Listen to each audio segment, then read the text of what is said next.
Hey guys, welcome back to the channel. Today I thought we'd do something a little bit different, and we'll take on some of the viewer questions we've had lately. I get a kind of common group of questions, and let's see if we can knock a few out. Hang around till after the break. We'll take a look around, see what we can find.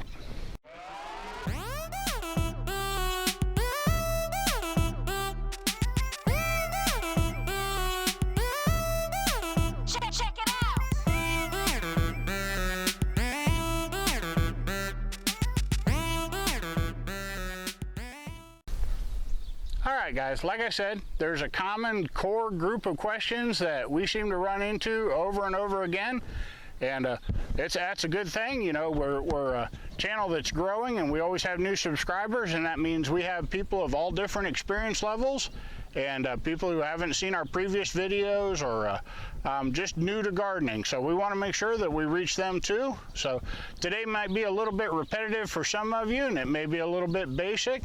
Others, we hope it'll help. So we're going to get out here in the garden. We're going to take on some of those questions that we seem to hear quite often, and I'll throw a few tips and tricks in there, and we'll just do something a little bit different than our regular garden tour. So let's take a look around and see what we can find.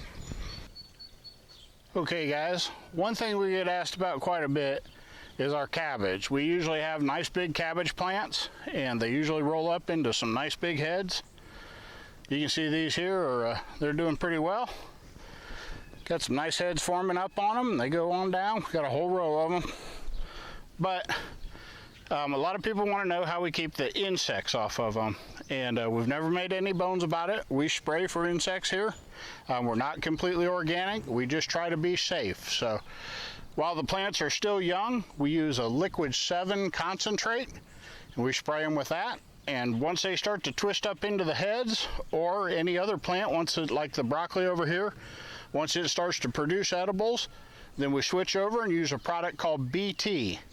But you can find that at most of your TSC stores or your big box stores in the gardening section. But that'll take care of your green worm and your cabbage looper worm, and they're actually two different things. We get a lot of people comment on the white butterflies, and I've got one sitting over here in the beans. But the white butterfly is actually called a cabbage white. You can Google that at cabbage white, and they have a small green worm, and they will tear up your brassicas. But the dreaded cabbage looper, which is really destructive, is actually a brown moth, and it's nocturnal. It lays during the night. So the white butterflies are out during the day, but the brown moth that lays the eggs for the cabbage looper is a nocturnal one. And the reason the cabbage looper is so destructive is the white moth lays a single egg on the underside of the leaf, where a cabbage looper moth can lay hundreds of eggs at one time. So a lot of times if you find eggs on your, they're very tiny, extremely tiny. But if you find eggs on your cabbage, if you find a group, that's a cabbage looper. And if you find a single egg, that'll be either a cabbage white or some other insect. So we'll leave you with that. We'll see what else we can find here. Okay, another thing we've had here recently was a viewer asked to see the peanut plants up close. I guess I scan over them pretty fast when I'm talking, but they had never seen a peanut plant. So I thought I'd get in here with the camera. They have a long stem with multiple kind of oval-shaped, long, elongated egg-shaped leaves, and they're just a really pretty plant. They'll actually flower here in a little bit, and we can bring you back and show you those. But we get you in close here, let you see one, and I don't know if you can see it. I have no idea why that plant over there is starting to form peanuts above ground. So that's quite odd. Haven't seen that one before. But that's a peanut plant up close if you've never seen one. Alright guys, we're over here taking a look at the acorn squash. But one of the things we get asked is, how do we use our acorn squash? It's not a squash that a lot of people have eaten, so it's kind of new to some people. But we almost always, inevitably, no matter how we're going to make it, we split the squash in half from top to bottom. Not side to side, but top to bottom. And then we scoop out the seeds, and it's got a fairly nice hollow in there, about the size of a golf ball or so, a little bit bigger. But if you want to make a meal out of it, one good way is to take sausage and pack instant rice into it, and pack as much rice into that sausage as it'll hold and still form a ball. But then roll that sausage mixture up into a ball and put it in the pocket of the squash, and bake at it about 350 for an hour or so till that sausage is done. And put a little butter and salt and pepper on it, wrap it up in foil, and then throw it in the oven like I said, and bake it for about an hour.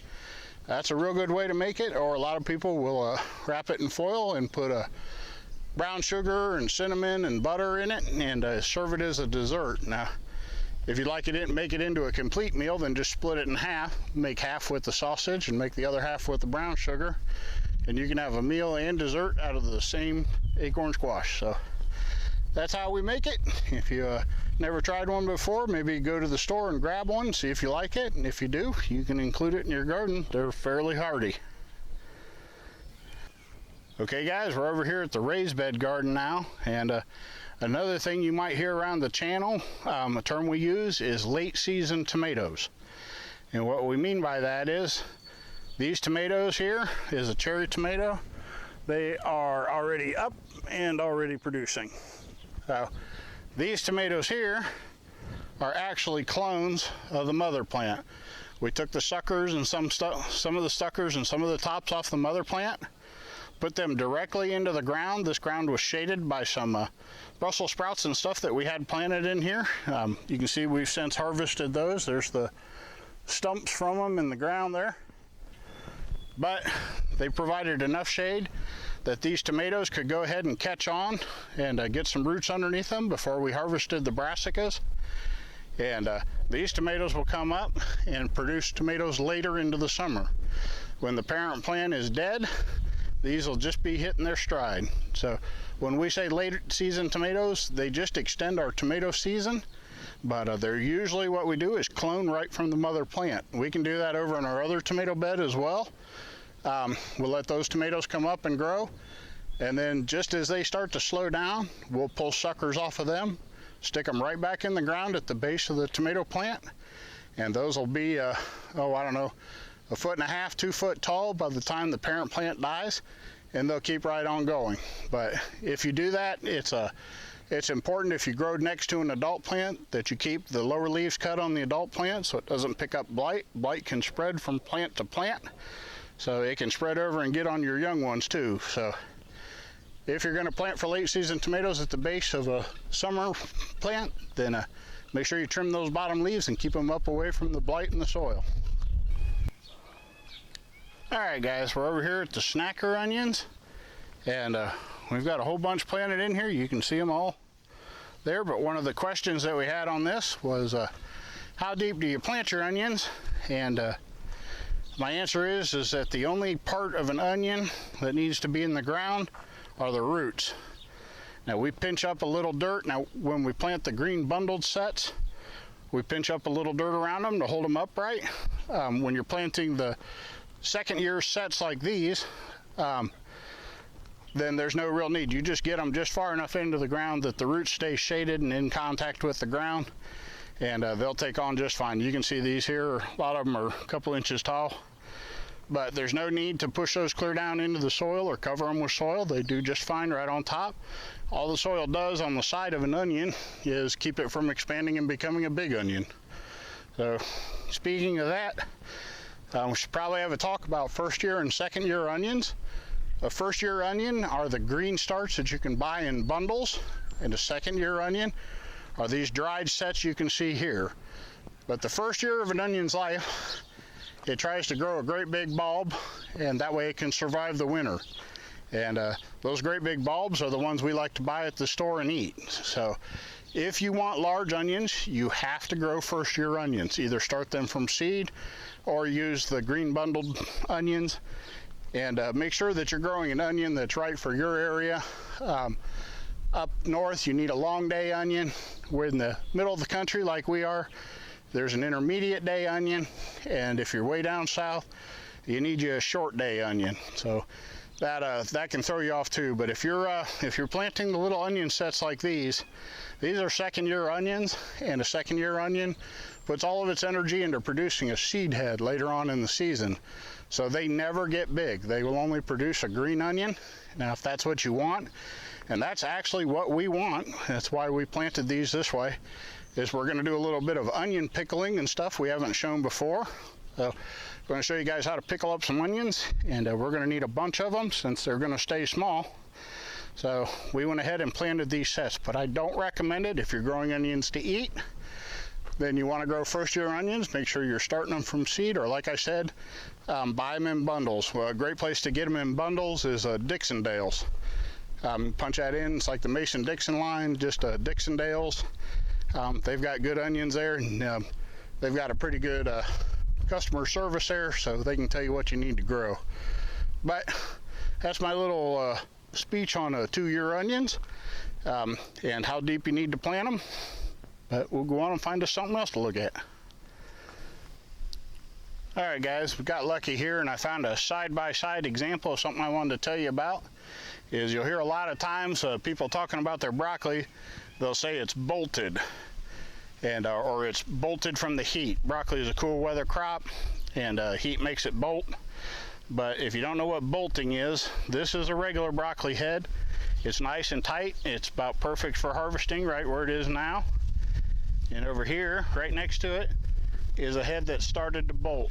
You can see that it's gone into overgrowth. The flowers are starting to change to the yellow flowers, which will in turn just go right on and become a seed pod.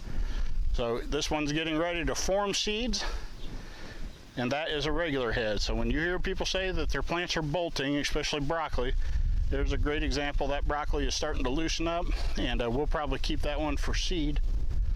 But that's what you want to, this is the stage where you want to harvest it before it does that. And you want to keep your plants. I'll back out here enough to show you that over there is the sunshine.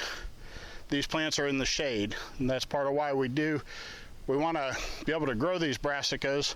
But to do that down here in the heat of the south, we have to do it in the shade. So we've gotten away from the corn and the cabbage over here. We're in the raised beds. But still, you can't get away from the daytime heat, and every once in a while you're going to have some bolt on you. Alright guys, another term that you'll hear pretty commonly is succession planting. And what that means is basically just planting one crop after the other. But a lot of times you can get away with starting a crop before the first one's done. So we had some questions, and if you follow the channel, you probably heard me say this before, but we had some questions about whether this broccoli here would mature in time to let us harvest it, or if it was going to bolt in the heat. So it's younger than the one that we saw bolted earlier. But we still have some questions about it. So what we did is we came in underneath it, and we have planted it in onions. You'll see onions all through there. So whether this broccoli makes it or not, this bed's still going to produce a crop of onions. So that's succession planting. If one thing's not going to make it, you can even come in right underneath another and start your other crop while you still evaluate what the first one's going to do. And if they both make it, they both make it. There's enough, if your soil's rich enough and you take care of it enough, it can support the plants like this. You know, neither one of these are struggling. You don't see yellowed out plants. But in fact, you see down here, there's even some dill trying to grow up in here from when we had it planted last year. So anyway, that's succession planting. If you didn't know what it meant, it just means one thing following another, and making the best use of your square footage in the garden, and keeping something planted there all the time. All right guys, we're here at the strawberry bed, and I wanted to give you guys a look. Down here, the strawberries have started to send out their runners. So most strawberry plants will do this, but they send out runners, and that's how they start new plants. On the ends of each one of those is a brand new baby plant. It'll have its own root system and everything. So if you want, one way you can do it is get you some shallow cups.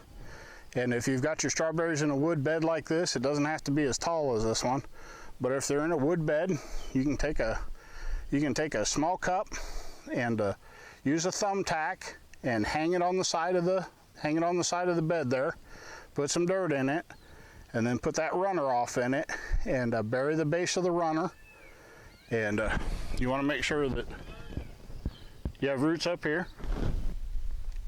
All right, guys, sorry about cutting out like that, but we had a visitor stop by, so we're gonna jump back in here. I was talking about the strawberries and them putting off their runners, and each of the runners, I'll try to show you, they'll have the beginnings of a root system there, but you can pin some cups up along your bed there and stick those runners in there, and those roots will go ahead and take off. And then all you do is snip them and separate them from the parent plant, and you have more and more strawberry plants. And you can either use those to fill in your own bed, or you can share them with friends or sell them, or about anything else. But if you see them start to run like that, that's a good opportunity to help fill in your strawberry beds or expand your strawberries.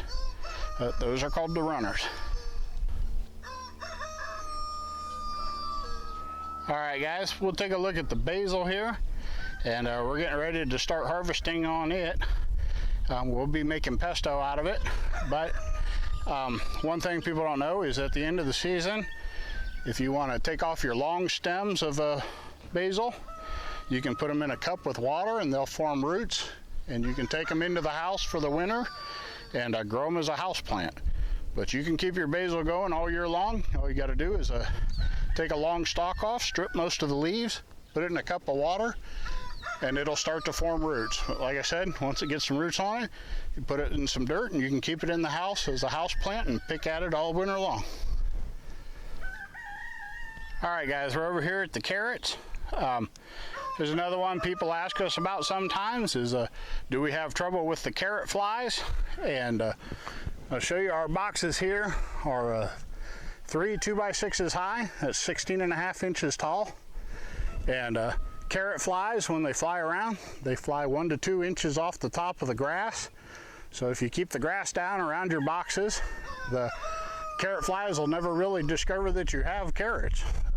It's actually really that simple. Now, another thing you can do is when you're cutting tops and stuff, don't leave those lay around. That only attracts them. So they're actually looking for that foliage to lay their eggs on. And if you leave the tops laying around, then you're just going to invite them. So when we pull carrots, we take our tops and we feed them almost immediately to the chickens.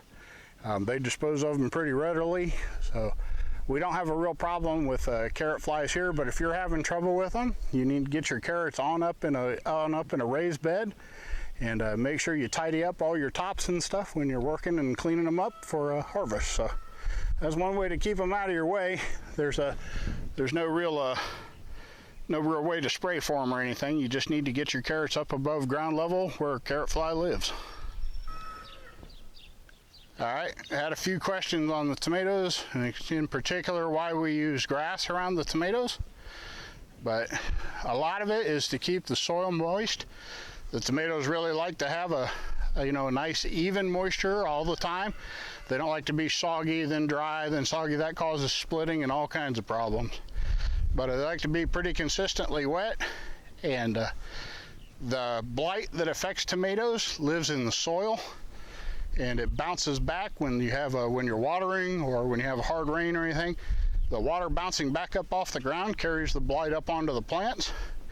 And the grass that we use around the plants adds a barrier to keep that dirt from splashing back up on the plants. Now, we still trim our lower leaves as they get taller, but one thing you can do to help get away from that blight is, you see there's no blight on any of these plants. But one thing you can do is just put some grass down around them. It's free, you just rake it up, and that'll keep that water from bouncing back up on the lower parts of your tomato plants. All right, guys, one thing I find myself talking about quite a bit is having to use bone meal with root crops. Root crops really like the phosphorus.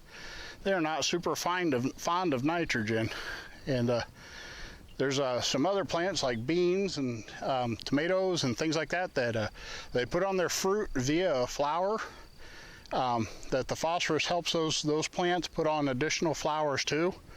So it's a good thing to use around your tomatoes, around your peppers, especially around your green beans. Green beans, We should have talked about those while we were over there, but they need 2 to 1. They need 2 parts phosphorus to every part nitrogen, or you're just going to end up with a great big nice green bean plant, but it won't produce very many beans. So you need to keep that ratio in check. You want at least 2 parts phosphorus to 1 part nitrogen. Great source of phosphorus is bone meal. A great source of nitrogen is blood meal. So make sure you keep those 2 straight. We should be getting on filling that other one here before too long. But with your root crops, bone meal is the real secret. You want it to form big roots, not big tops. So cut down on the nitrogen, add more bone meal, and you should have a lot better success. All right, guys, we're over here by the blue lace chickens, and hopefully he'll give me a minute or 2 to talk here. But I found a good example. These plants are yellowing out some, and these are pumpkins. And that's a good thing to talk about. It's about time for people to be getting their pumpkins planted if they want them ready for Halloween. So the average pumpkin takes about, we'll say 110 days. So add 10 more days onto there for germination, and say 120 days is when you'll want to plant to make sure they're ready. But we're just growing these little pie pumpkins here for fun. But the thing I can tell you about a pumpkin is it can never have enough nitrogen. These plants are fed weekly, and it's obviously they need to be fed more. So it's probably what we're going to do right after we finish making the video, is come out here and feed these pumpkins. But that yellowing is not overwatering or anything. That is just pumpkins being pumpkins and wanting fed. So if you see your pumpkins yellowing out like that, they can take about as much fertilizer as you want to send to them. But we've been just kind of feeding them weekly instead of putting a bunch in there, because we don't know what we'll use these planters for next time. So we're just going to feed them in little bits and let them suffer some, and that way we can preserve the soil in the buckets for other things too. So that's a yellowed out pumpkin, and that is a lack of nitrogen. All right, guys, we're going to go ahead and wrap this video up. We hope you enjoyed some of the tips and tricks here around the garden, and some things you can use in your raised bed garden as well. But that's about it. You know, we wanted to do something a little different than our regular garden tour. But if you like these kind of things, we hope you'll give the video a thumbs up, and leave us a comment down below. Tell us how you're doing in your garden, and especially if you have any gardening questions, please leave those down below. I try to make sure I get to at least all of the questions, if not all of the comments. So but if you have a question about anything you've seen here or something that's going on in your garden, you go ahead and ask it, and if I can't get you an answer, I'll find you one. So I hope you'll feel free, use us as a resource. That's what we're here for, and that's why we built the channel. We want to see if we can help cut the learning curve for new gardeners and stuff. You know, we call it stupid tax. We paid a lot of stupid tax, which were very expensive mistakes, trying to do things that we didn't know what we were doing when we first started. And it's been about 20 some years ago, and we've had a lot of practice since then. So but in the beginning there, we paid a lot of stupid tax that we'd sure like to spare you guys. So like I said, if you have any questions, put them down below. If you enjoy the channel, we hope that you'll subscribe. Down there next to that subscribe button is a bell. If you'll hit that bell too, that'll send you a notification whenever we release a new video. That's a great way to keep up with the channel. So we hope you'll take advantage of that. Go ahead and hit that subscribe button and the bell, and they'll let you know when we get some new videos out or some new content. But we really appreciate you guys coming by the homestead. We'll catch you in the next one.